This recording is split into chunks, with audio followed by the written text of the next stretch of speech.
When I was injured, the hospital, they gave me a handicap placard for parking.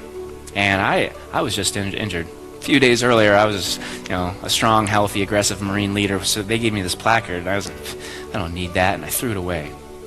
And a couple months later, for some reason, I don't know why, maybe my wife had something to do with it, I got another one in the mail. And I was like, I'll just hang on to this. I was driving a truck, living in San Diego. There's always not a lot of parking, so I'm like, I'll just put this in my glove box, for a rainy day. And I used it every once in a while when I couldn't find parking.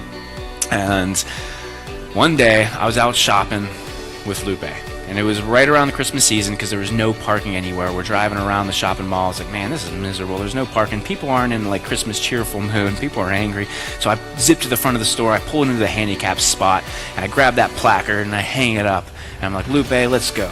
And we start walking in. And we're not 5 feet from the truck. And she's like, Dad, what was that magic blue ticket?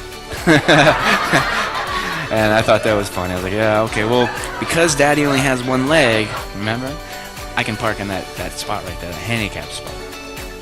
And without missing a beat, she says, but Dad, you have 5 legs. You have your running leg, your biking leg, your water leg, your walking leg, and your left leg. And it was funny. I was impressed that she can count all that quick. And we start walking into the store, and as we're walking through the store, that's when I realized, like, man, I'm not setting a very good example. I'm using this leg as an excuse when it's convenient for me. I ran 6 miles that day, and then I park in. I have nothing against handicap parking, but someone who's training for an Ironman probably doesn't need to be parking in the handicap spot. Someone else can be using that.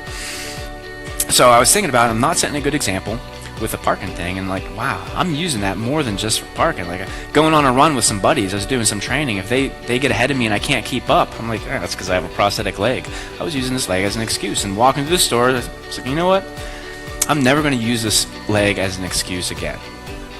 Not for anything. And for running and training, like, it's been great. It was the most freeing thing I could have done. Because when I race, I can race in the physically challenged category against other people with disabilities, but I don't. I race in my age group against able-bodied athletes, and once I started doing that, I started down here, then I started beating some of them, and I started getting better.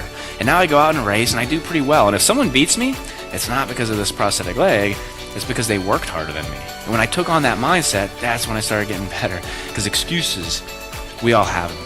We all have excuses, whether it's a leg or time or money. Like, we all have excuses, and they just feel so good, and they're like a little teddy bear, so cuddly. But what they're doing is they're doing harm because they're keeping you from reaching your potential.